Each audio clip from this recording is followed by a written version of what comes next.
And it's all gone. So, okay, so let's stay on this. This is actually a very interesting topic we're in, from 1950s till today.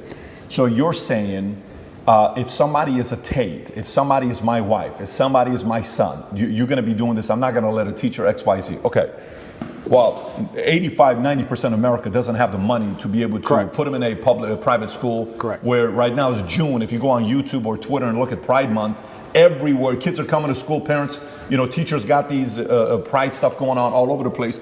Parents are like, look, I'd love to put them in a private school, but even some private schools are doing it right now. In Florida, there is a private school. It's known, one of the best private schools out there. You know which one I'm talking about? I won't mention it. Starts with the letter P. People should know what it is, but they all know who I'm talking about. We have a party at our house, okay? And baseball. My son, so he's got a baseball. All the players are their parents. I'm talking to the parents. So, hey, meet one of the girls. So, what school do you go to? Oh, well, I was going to such and such school, but now I'm going to such and such school. Oh, really? Tell me why. The dad's like, yeah, it's just, reasons. He gets uncomfortable. Yeah. I said, no, really, tell me why. I'm curious. Well, I don't really want to get into it. I said, are you uncomfortable because it's political reasons? Well, yes. I said, well, let's just say you're safe to say it here. Yeah. He says, am I fully safe? I said, what do I need to tell you for you to know you're fully safe? You're fully safe with us because you know my position. Yeah. He says, fair. He says, we took him out because they started asking my daughter to do X, Y, Z with pride, to write on this. And she wrote a letter, a paper that was opposing the opinion, and she failed the class because her opinion didn't match whatever they were saying, and boom. Now, so I said, what's going on with that private school? That school's $50,000 a year per kid, the one that's grooming. $50,000 a year per kid. Yep. There's an exodus from this school to go to other schools. So one, some parents don't have the option, Andrew, to say, you and I are not worried about it. I'm not worried about it, but the people I'm leading, they're worried about it. Absolutely. How do you fix it if you're that person without the resources you got? And that's another thing that's difficult, because I have two answers to this question. I have the arrogant answer, not the answer that I believe is helpful. I know the arrogant one. We'll give both of them. I'll give both. Yeah. The one I actually believe is helpful. This is where I think things like we discussed earlier, like the Klan comes into effect, right? Imagine you had 18 kids from 6 or 7 parents, groups of parents, and everyone's living together. The family unit, the energy and the ethos and the merits of that particular clan is going to be so much stronger and difficult for the matrix to penetrate and break. Their best friends are the people they live with. The kids live with the other kids who believe the same as them. The parents all agree. When you're a clan, you're far more difficult to attack and assault. So I would say the first thing I would do if I was a parent of normal income, I would try and find other parents who agree with me and try and find other people who are ideologically sound. And I'd make sure that our children are friends and they spend the most time with each other. And I would try for us all to go on holidays together. And I would also put in conscious effort to try and deprogram. I don't think many parents say to their kids, what did you learn today? I'd be doing that not to check on the kid. I'd be doing the check on the school. But let me challenge you what's going on. Sure. So let's role play. Go ahead. Ask me the question. What did you learn at school today? So today we learned that, Dylan Mulvaney had the courage to stand up for her beliefs, and she's a hero because she's out there and she's helping a lot of other people that are going through challenging times be able to stand up for themselves. Okay. What are you going to tell me? I would say, why do you think they want you to believe that? What do you mean that? Why do you think they want you to believe that? They've told you something. Yeah. I don't believe that's true. What they've done is lie to you. Why do they want you to believe that? Perfect. So say you now convince me I'm your son. Yeah. Great. I go to school tomorrow. Yeah. Ready? Correct. Now I'm in school. Correct. Hey, Miss Jones says, hey, Patrick, so tell me, so what did you think about this as this, you have to write this paper? Well, let me tell you, last night I was having a conversation with my dad, and my dad told me, why do you want me to believe that? Yeah. Then comes the phone call. Yep. And then now you're cornered as a parent, and now what do you say to the school? Say I'm the school, role play. Correct. And I can't role play it by myself. It's difficult. It's difficult. And this is the exact point why you need a clan, you need a network, you need other parents. If I was a parent and my child was going to public school, I'd be extremely interested in finding other parents whose kids were going to that public school. Yeah, you have the PTA meetings, etc., but there has to be a degree of strength in numbers. It's hard. You can say homeschooling, that's the cop-out. But the other answer, the more arrogant answer to this, is actually an answer I gave after the subway incident. You know, in New York with the subway where they choked the guy and he died. Yep. I get asked all the time, Andrew, what would you have done in that scenario? It's a very difficult scenario. I mean, we can argue whether he choked him too long, whether he was trying to protect people. There's a bunch of arguments. But it's very unfortunate. This goes back to what I was saying earlier. You can no longer just be the average man, the average citizen. I insulate myself from so many problems with money. I know this is a terrible thing to say and people aren't going to like hearing it, but it's true. I never have to worry about some garbage on the subway. I never have to worry about, do I stand up and defend this woman or allow her to get attacked because they're going to put me in jail? I never have to worry about some fight on a plane because the ticket was $40. I never have to worry about my kid going to learn something they don't want to learn. I don't have to worry about any of this because money protects me, right? So when I say this, like if I have a girl and she's saying, all you do is work, you need to be a dad too. I'm being a dad by being rich. That's me being a dad. That's how I protect you all. I'll work 18 hours a day every single day. That's me being a dad more than almost anything, because that's how I protect you and everybody else from all this insanity. It's the only way to do it, because you need to be flexible. We're fully on the same page. I'm on the same page as you. I also went and made the money, so I get to pick and choose. Yeah. What I'm talking about is a message, because the reality is not everybody is going to go out there and make the Correct. 10 a month or Correct. whatever you make. It's just not going to happen. Correct. The market's not set up that way. Correct. Quite frankly, not everybody brings that kind of value to the market. Correct. To garner that kind of pay. You know that, I know that. Correct. Okay, how can you and I help the audience that is sitting there, great citizens, Yep. net positive. Yep. They take their kids to church on Sundays. Yep. They work their butts off. They're doing their best to keep their marriage together as hard as it is. Yep. They're paying the bills for the kids. They're making 80 grand, 120 household income. Yep. They can't talk like you and I. You're right. What do they do? You're right. Let's give them the solution. You're right. So if I was them, here's what I would do. I would make sure that my family had core parameters and core beliefs that we believed in, and I would fact check everything my child was told against those core parameters and core beliefs. So let's say one of our core parameters and core beliefs was hard work. We believed in hard work and dedication. When they came home and told me something about body shaming or the fact that models can change, I'd say, does that agree with the beliefs and the merits that this family has decided we're going to operate under? Yes or no? I would have a framework, I would have a gate which ideas have to penetrate through. Every idea has to be fact checked against a gate, a parameters of set values that was stuck to my last name. Honor, courage, discipline, hard work.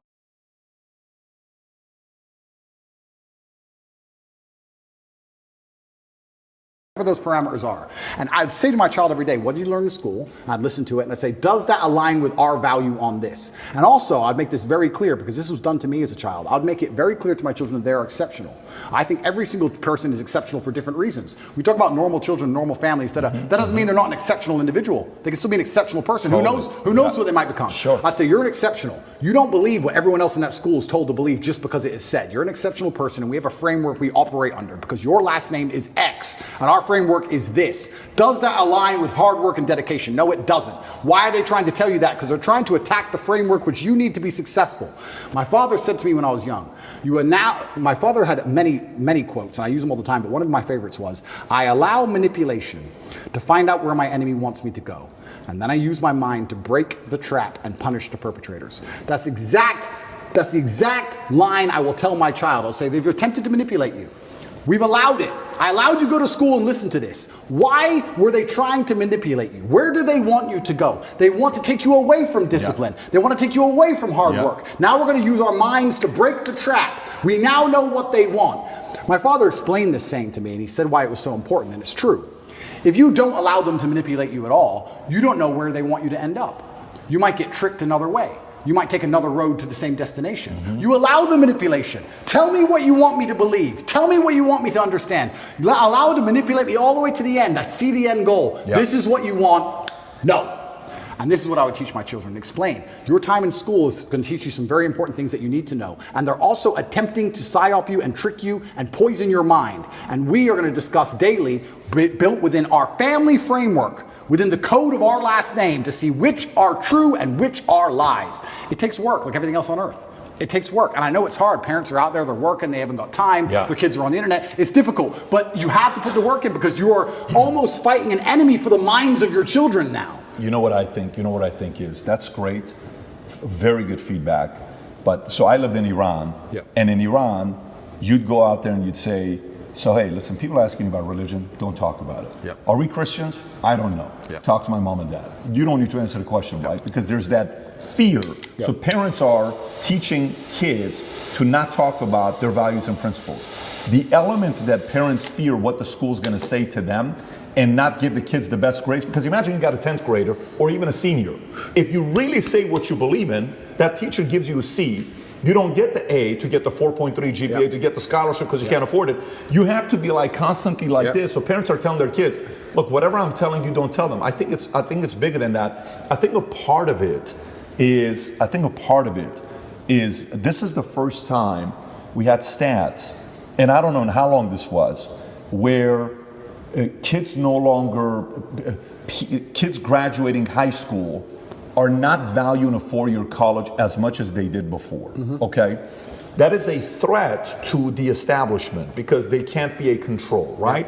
Number two is there is an element, when I'm watching this video with these parents yesterday in Glendale, and this is where I grew up. This is my street. I grew up Broadway and Verdugo, right next to that post office. I'm 200 yards away from the high school is where I grew up, and I lived on Doran for a couple of years before I went to Wilson Junior High School. And I'm seeing these parents upset, like, how is this? This is common sense. Leave these kids alone. Yeah. I think there's got to be an element of those parents coming together in a form of a strike, I believe, to say, if you want the tax-funded money that's being given to your school district, hey, we're not coming. We're going to decide to do schooling together, and we're going to use this place or this facility and that facility, because they have to feel the pain. They cannot do that to the kids. So my only messaging with what you're saying right now, number one rule is what? Go start a part-time income, make an additional $3,000 a month so you can send them to the private school that they're teaching right values. Okay, that's number one. 2, I can't afford to do that. 3, this is the other option that you got. Yeah, and you're right. And Trump said it in his book, The Art of the Deal. He said, if you're not prepared to walk away, you can't negotiate. And that's the same with absolutely everything. If there's never a bottom line in which you say enough, then you can't negotiate. You have no negotiating position. We talk about this when it comes to children in schools, but this is also very applicable for relationships. I've had girls who say to me, you know what, I was watching TV and they were saying that, I don't know, X, Y, Z. And I would say, listen, I take care of you. I love you very much. I'm going to make sure you have everything you've ever wanted. I'm going to make sure you're physically safe. That's why you're not going to go walking home alone drunk. It's not because I'm a misogynist. It's not because I dislike you. It's not because I'm controlling. It's not because I'm manipulative. It's because it's for your safety, and your safety to a degree is my responsibility. But I saw on the news X, Y, Z. If you believe the news over me, then go find another man. You have to be prepared to walk away, right? This is the bottom line of it. This is what I personally believe. These are my values. 100% with you. These are my values. And this is what I personally believe. If she says, well, no, I'm not listening to you, and I stay with her anyway, well, then it's over, isn't it? And then she's going to do whatever she wants. But not everybody can do that because you've earned the right. Of course. The proposition you're offering is so high that they have to sit there and say, I can't lose this guy. Completely. And this is where we go back to the original point about how difficult it is to be the average man now. It's becoming more and more difficult. We're in a position now where you have a racetrack and you have Ferraris and Nissans. And yeah, we can discuss how the Nissan might beat the Ferrari, but the truth is, it's hard. It's very, very hard. If I was a man and I was starting all over again, I would do the same things I did. I would wake up and say, okay, this game is extremely difficult. My best chance is to level up my character to a point where the game becomes easy. Because life does become easy at a certain point. Yes, now I'm in a very unique situation. But before this situation, I had only 3 problems in my life. My health, which I take care of, my woman, who I take care of, and money. That was it. If I made enough money, I had no other problems. If you're broke, you have lots of small problems. The car doesn't start, the school fees are coming up, whatever. We need new clothes for the kids. I had one problem to fix. If I fix my one issue, everything else is fixed. You get to a point in life where someone goes, oh, we've got an issue. How much? Just tell me the number. I don't even want to know the ins and outs. Just do the transfer, make it go away. So, yeah, as a man, I think you have that imperative to understand that the video game of life as a man is exceptionally difficult, and especially as you get older, as you progress with the levels, it gets harder. It's getting harder and harder. You need to level up your character. This is what amazes me when men go, I struggle with motivation. How can you struggle with motivation in the modern world? Are you asking to just lose? Are you asking to just be erased from humanity? Are you asking to be invisible? How can you be an 18-year-old man and say, I don't have the motivation to train as hard as possible and get as rich as possible? You are born to lose if you don't have motivation at 18. In the modern world, as competitive as it is, all those girls, those 18-year-old girls you go to school with, are talking to some 28-year-old man with a yacht somehow. And you're sitting there lonely and you don't have motivation? You must be out of your mind. The only way to win this game is to become as powerful as possible. It's difficult, and it's getting harder and harder, and this is why I teach the things I teach to men. You can't just be Joe Schmo and win anymore. Those days are over. You have to be something else. The challenge those young men have, though, it's sometimes not even their fault. Why? Single mother, raised by a single mother. They've been indoctrinated, and they heard the future is female a million times. Next thing you know, they're 18, They kind of have this victim mentality. Yep. It's almost not even their fault some of these times. Oh, completely. We're all in our late 30s, early 40s. We've grown up. I played football in school. He's an athlete, bodybuilder. Obviously, you're a kickboxing champion. We've had coaches. We've had people kick our ass. We didn't grow up with participation trophies. We've had our asses kicked. We've gone through shit, now we are the shit. A lot of these young guys playing video games, addicted to porn, they grow up with a phone in their hand, raised by women. They weren't raised how we were raised. How do you teach those kids though? Well, that's exactly what they don't want me doing. That's why they're trying to put me in jail. Because I managed to become, I'm not for a second bragging, but the size of the movement that I created, I turned up in Slovenia. I don't know if you've ever seen that video with the Bugatti where everyone's going, top G. That's the capital of Slovenia. I can't even pronounce it. Ljubljana or something. I've never been there before. Slovenia, where even is it? Like, I can barely find it on a map. I know roughly where it is. If you want a guaranteed way to get in touch with me, maybe you have a business idea, maybe you want some fashion tips, maybe you just want to connect, you could find me on Minect. This is what I was saying earlier on about how complicated masculinity is, but I broke it down to those 3 basic tenets because even a teenage boy can understand if you get enough money and enough power and enough powerful friends and enough sexual access that you're going to be able to build yourself to a man of, I can cry now. I've qualified to cry. When you're an 18-year-old boy, you shouldn't be crying. You should be focused and you should be an animal and you should be training, you should be working hard, and you should be listening, you should be going to coaching. I'm now at a level where I'm allowed to cry. I understand all the different elements of being a man. I understand the tapestry of masculinity fully. I can cry if I decide to. I've qualified for that. But before you get to that point, you have to go through all the hard shit. And the hard shit I've broken down to the 3 basics. And I think that's why they're coming to attack me so heavily. Genuinely because of what you just said. I'm telling kids things, and especially people often ask me, especially Matrix Media, they say, why did you get so big?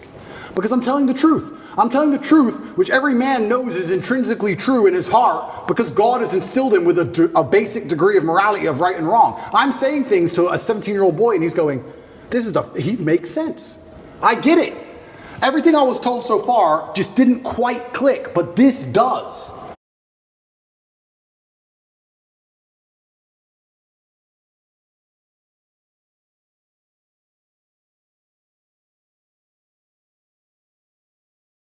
And that's what they're so scared of. And I agree with you. You're completely right. And this goes back to, once again, we were saying about last names, family values. The number of times I was told I couldn't do something because of my last name.